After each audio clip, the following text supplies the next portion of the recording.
Happy New Year, Shaun. Good to see you. British Touring Car Championship is big, sort of brash, hairy, door-banging, mega action on the telly. It's a good place to be, isn't it? Definitely. I mean, you can't beat it, really. I mean, compared to Formula One is boxing, and touring cars is cage fighting, really, I suppose, is the difference. It's all about entertainment, and you can't get much more than 3 touring car races during the day, especially with all the sports. And that's why AMD Tuning want to be there. It's definitely the biggest championship in the UK and gets a massive following throughout the world as well. I've seen some of the numbers from the series last year. They're up year on year. Loads and loads of people go to the races. And if not, they watch it on, how many hours? 7 or 8 hours on ITV4. It's good, isn't it? Well, it's unique. I know there's nothing else that's on for that length of time. So, I mean, that they've really, set the standard there.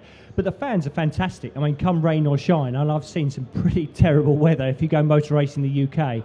But they're there, in their droves. I mean, I think there were 45,000 people, I think, at Brands at the end of the year. I mean, that's a big crowd. You're talking, much more than touring cars sort of used to be, even in their sort of so-called heyday. I mean, I think we're getting back to that, and I think the NGTC side of things will definitely help that process forward. Do you think people like to see the really big, well-staffed, well-funded teams at the front and the privateer guys like you at the back trying to sort of hang on to their coattails? Does that make for good entertainment? Well, I think it's, again, you could compare it to Formula One. In Formula One, that the back-end Charlies, if you like, the lower budget teams, they tend to get a little bit of a bad press, whereas actually it maybe works slightly differently in touring cars. As in the fans, it's much more a fan sport, I suppose, and the fans sort of take to those guys rather than it being a big corporate event. But there's still, every team out there is trying to do their best, and they all want to get to the stage where they are the front-running team. I mean, that's why we've announced us going forward with the Vauxhall as well, because we see that as a way of us moving forward and challenging some of the big boys like West Surrey and Team Dynamics and Triple Eight. You've half answered my next question there. What are you doing in 2013? Well, we announced earlier in the week that we will be building a new Vauxhall Astra NGTC car, which will run to the new regulations which were introduced a couple of years ago, and it's definitely the way forward. If you want to be at the front of touring cars now, you've got to be running to those regs. The bigger brakes, the bigger tyres, they all help to give you much better mid-corner grip, and that's what we saw last year, is that those cars were now starting to pull away from the Super 2000 chassis. Just explain for anybody who is a closet touring car fan but doesn't quite understand how it works. NGTC is effectively a standard box of bits that you must run, and then you can put your own body on top. Is that a good layman's explanation? Yes, that's pretty good. I mean, what you're looking at, the big problem with Super 2000 was it's extremely expensive initially to build a car. I mean, there was lots Why? Because you can do what you want? Because they were originally built by a factory team. I mean, we were pretty unique, really, that we were the only Super 2000 car that was on the grid that wasn't built by a factory team. So they're either ex-Vauxhall cars or ex-Seats. Can't think of any. BMWs, they all came from works backing. And when Seat do a Super 2000 touring car program, they spend £17 million. Obviously, that's not going to be able to happen with NGTC. I'm not saying they're cheap, but compared to Super 2000 development initially, they are cheap, But again, there's definite benefits also of everybody running the same suspension parts, because you haven't got the massive development as the season goes on as well.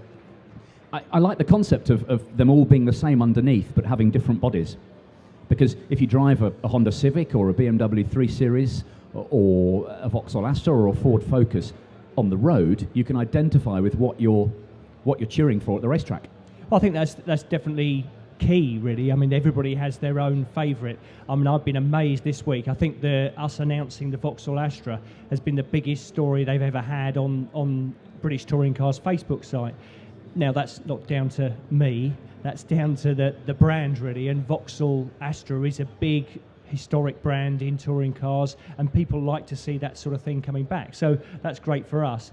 I mean, what you'll see with the NGTC side of things is that hopefully more manufacturers come in, because it gives other teams, as in let's take the Welsh Motorsport team who brought a Proton in. Again, bit of a left field car. It's done really well. I think Good, get better. good looking car. Dan Welch, Fantastic yeah. looking car. I mean, it shows that you can do it, and it will bring more manufacturers in. Whereas if it was a Super 2000 project, you'd never have seen a Proton on there. Impossible. You know, it just would never have happened. You wouldn't, you know, as it was the Volkswagen Golf. It's a little bit of a unique one because that was my sort of pet project, if you like. But you know, but usually you wouldn't see those sort of cars on the grid. I remember you from Beetle days. Well, further back than that, yes, even. Yeah, hundreds of years ago. Yeah. So, just talk us through the timeline for the Astra. It won't be out at the first round because you'll still be building it. You're going to run the Golf for half the season or so, and then. Well, the aim with the Golf really is it was a 3-year project which came to the end of last year. We. With the announcement of the Jack Sears Trophy, which is in effect a Super 2000 class, I think the car will be very competitive. And I'd love to see that car have some success because there's been a lot of blood, sweat and tears gone into that project, and I'd like to see it take some trophies, and I think it could do it under that guise. But at the same time, the Vauxhall development, we start next week. We should have a shell with us then that we can start working on. What I don't want to do is rush it. I don't want to be saying we're going to be out for the first meeting or even the third meeting. But if we aim for mid-season, that will give us half a season of development time. You know, much the same as Dave Bartram did with Motorbase, and the Focus did a fantastic job. They switched, didn't they? If we could do the same as Dave, then I'll be happy. Yeah. Drivers? Any?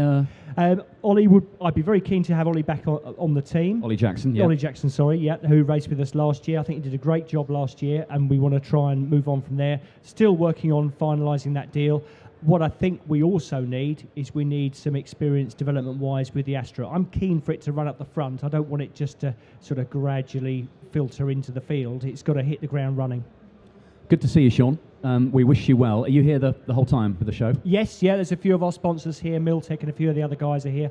Okay. So I'll be wandering around, seeing looking at shiny racing cars. It always seems to get bigger. I'm not sure if it actually is, but it does. Yeah. It seems it when you walk in, but it looks fantastic. You wait till the weekend when we've got F1 stars here. It'll be massive. Thanks for coming on, mate.